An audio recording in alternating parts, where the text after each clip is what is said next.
What's up mga kautol? Magandang hapon po. Ayan mga kautol, tayo po ngayon ay hapon na ano.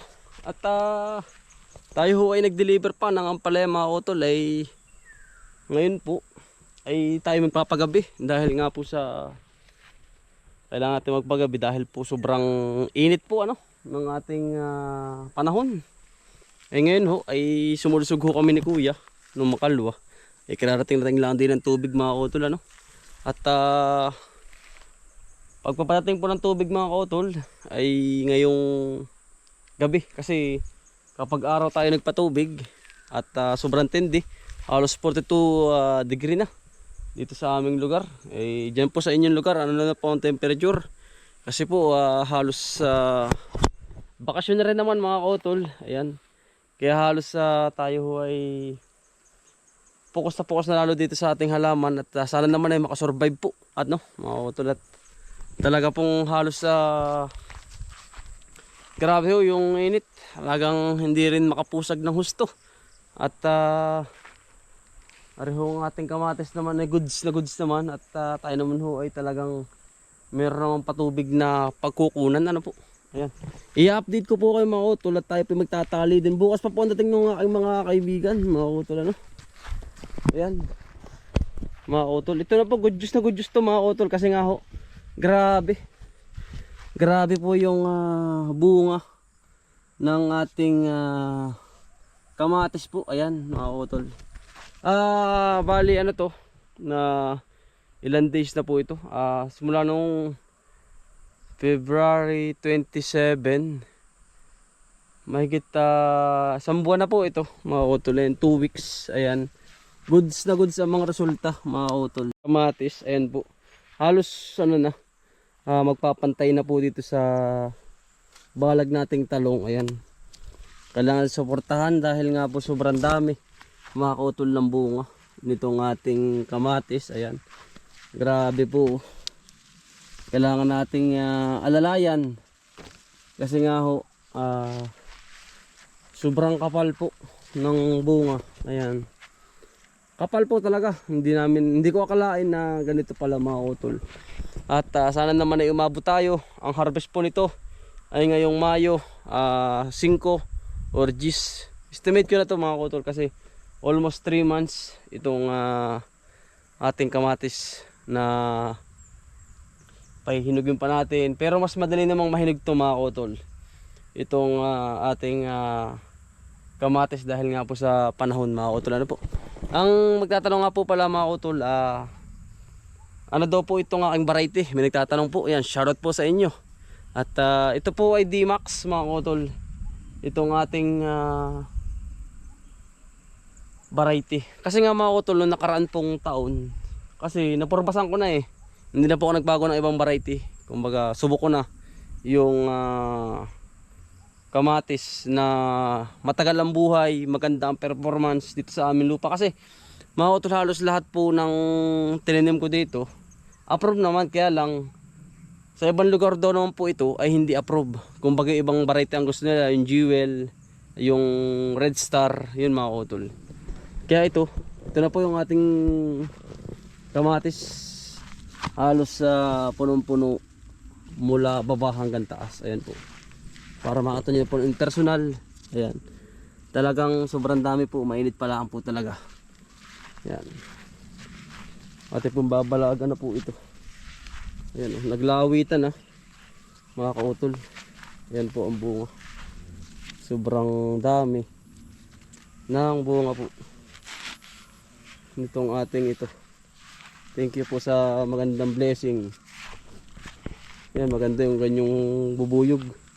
Ayan mga kautol, tayo magtatali naman po.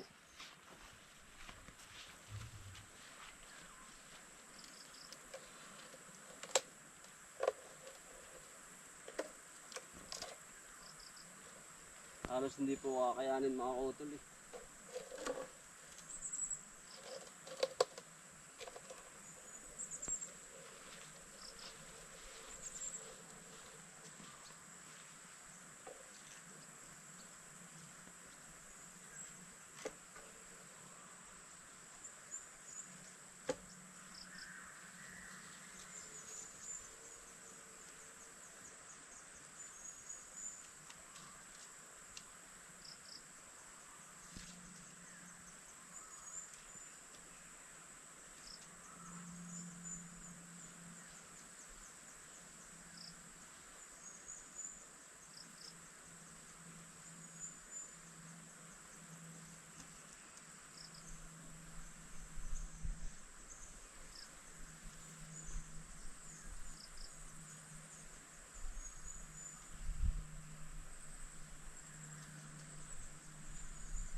talaga mga utol, kailangan po suportahan itong ating puno kasi nga mahirap po itong lumaylay kasi po ito ay mabubulok mga utol. Ayan, kailangan halos gagamitin ninyo mga utol na pangtaas 2 ply to 3 ply mga utol. Huwag ka magagamit ng 1 ply kasi nga ito ho ay sobrang bigat, halos hindi na po kakayanin ito yung puno. Panay alalay po tayo mga utol. Itong gagawin natin. Bukas, mas marami po kami mga utol na magtatrabaho dito. Kasi po hindi namin kakayanin. At medyo malawak po ito. At maganda po yung resulta ng kinalabasan mga utol. Wag na po nating hayaan mga kautol na bumagsak yung puno. Mas agapan na po natin na mas agapan nating talian kasi po para hindi po bumagsak at maputol.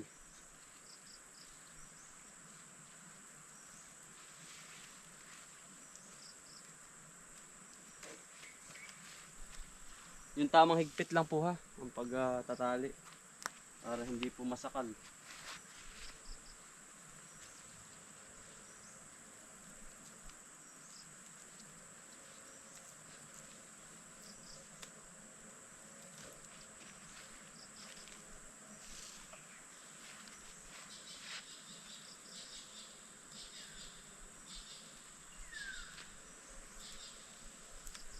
Pangalawa na rin mga utol. Ang bilis tumaas eh. Parang kailan lang mga utol ito. Tapos ganito na agad.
Ay mga kautol, mas masarap magtrabaho kapag ganitong hapon na. Malamig na po ba? Hindi katulad sa umaga hanggang alas 12. Grabe po yung init. May ganitong hapon, palubog na ang araw. Masarap na sa pakiramdam mga kautol. Kasi tayo pati mamaya mga kautol, kapatubig pa tayo hanggang alas 7 ng gabi.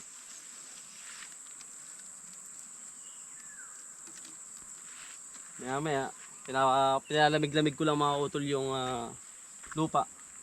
I-rocks muna para hindi po masira ang ugat, maluto kasi galing sa init po. Kailangan ipahinga muna natin mga utol.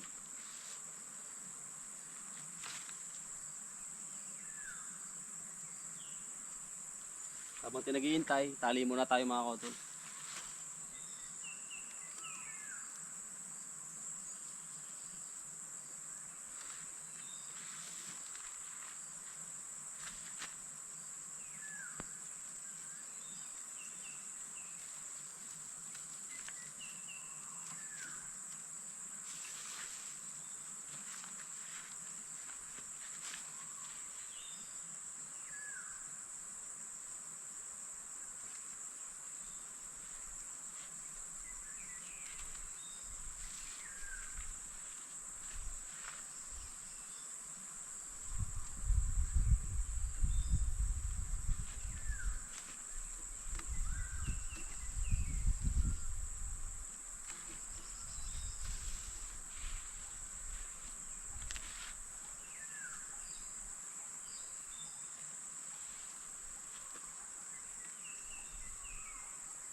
Ayan mga kautol.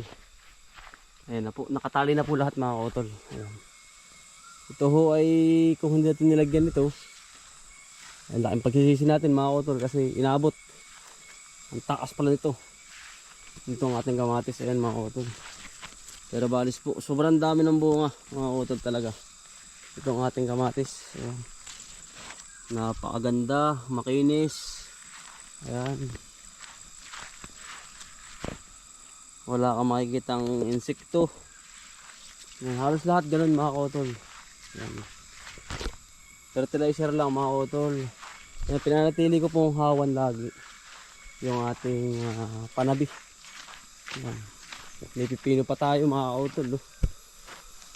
Makakasurvive din siguro yan. Ayan, napakalago. Malinis. Ayan, inaabot na ito.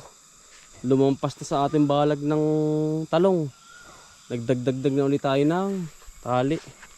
Kasi nga po sobrang dami ng bunga. Ayan. Sobrang kapal. Oh. Halos kumumpul na. Mga kautol. Sa dami ng bunga. Ayan. Basta lagi lang pong malinis ang paligid. Wala pong insekto yan. Ayan. Sobrang dami mga kautol.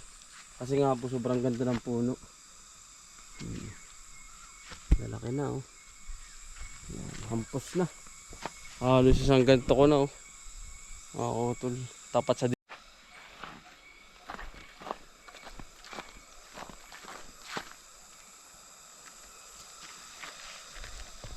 Ayan. Sana naman ay umabot po tayo sa napakagandang presyo. Wala man ako nakikitang mga sinyalis sa sakit mga kautol ng kamatis. Maganda. Wala pa naman po. Halos lahat po ay puro bunga. Kapal ano po. Pipino natin ang kapal din. Ayan. Non-stop tayo sa pipino mga kautol. Good performance to. Ayan. Kita ko sa dahon. Halos magkakasabay ito pala. Mga kautol itong ating pipino at kamatis. Ayan. Halos non-stop tayo. Tuloy lang. Sana makuha natin yung maganda uling presyo ng pipino. Okay. Survive naman to. Kita ko na sa mga performance. Kasi mas ikita natin yung halaman. Pero hindi katulad nung nakaraan na ganun kaganda kasi nga po inaabot na ng init itong pipino. Ayun, inilaw na ang dahon. Pero laban lang. May mapitas man lang tayo kahit pa paano.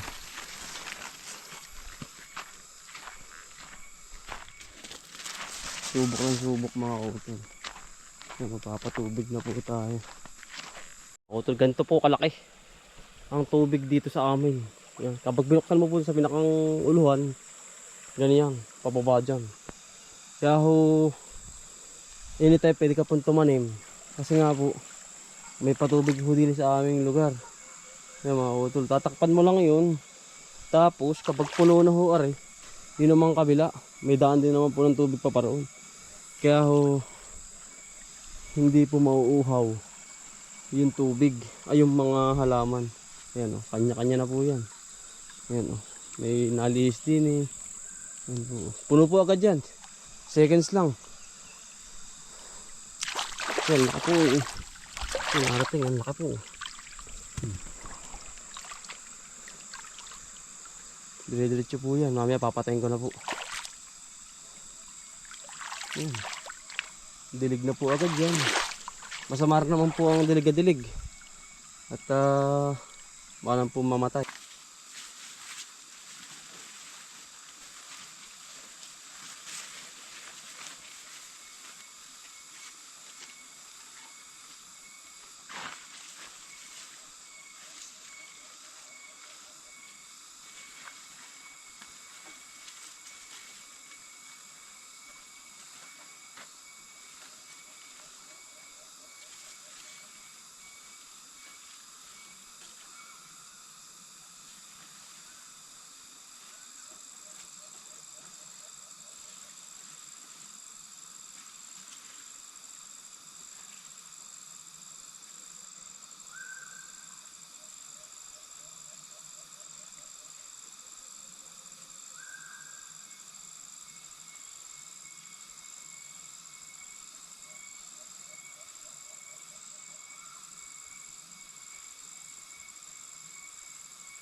utol, puno na po. Itong ating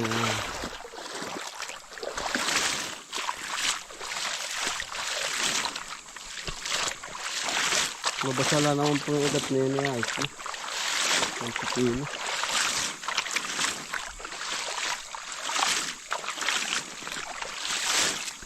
Kasi kailangan din po ng tubig yun eh.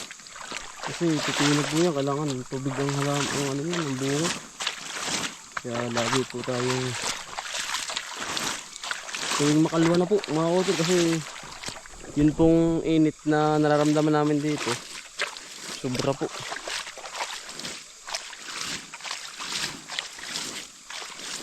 Kaya halos mga kalwahan tayo nagdidilig.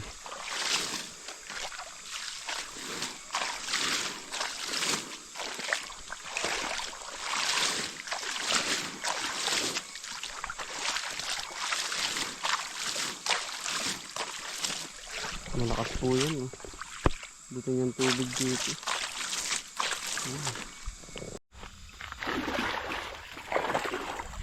Yan mga utol, okay na po. Ayan, may tubig na po ang lahat mga utol. Yan, iiwanan na po natin yan mga utol, na nakaganyan po para malamigan ang puno nila. Yan, running water na po yan mga utol. Tatapon na po yun sa kabila doon, sa may dulo doon. Yan, meron na rin po itong pipino, kamatis. Okay na po yan mga utol. Running water na po yan, dire-diretso na. Tapos bukas ito naman, kabila. Bukas ng hapon. Ayan, ating gabi na mga utol, gabi na. Ating gabi na, hindi pa po. Bago pa lang siya ang lulubog ang araw. Ngayon po 6:30. Mga utol, dito pa tayo sa bukid. At tayo nga po yung nagpatubig pa. Gawa ko ng kailangan. Maganda na po yung halaman. Masuportahan po yan mga utol. Ito ang ating halaman ng tubig. Yan tayo pibabiyahe na. Tayo na ipapunta na sa amin po. Kalumpang naman, malayo pang biyahe natin mga utol. Punta pa tayo ng isang oras pa mula sa bukid hanggang dito. Mula utol, tayo pibabiyahe na. At pinasa ano pa, tayo pinakakasakay kay Bangkalang.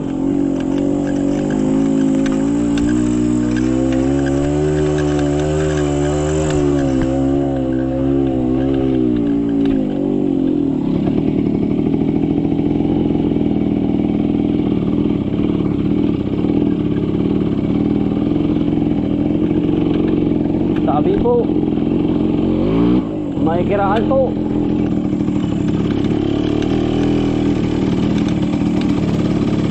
Kita ko pa naman mga kautol ng daan.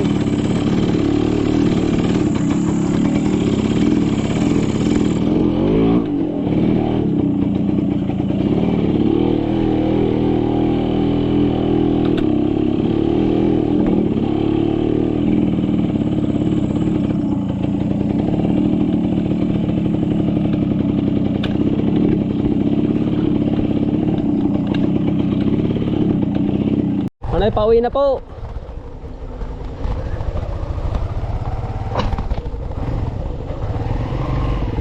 Uy.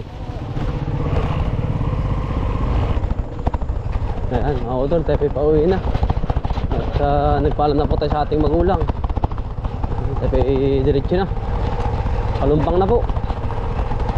Ayan. Always lagi tayong mga utol. Lagi tayong safe sa bawat biyahe natin.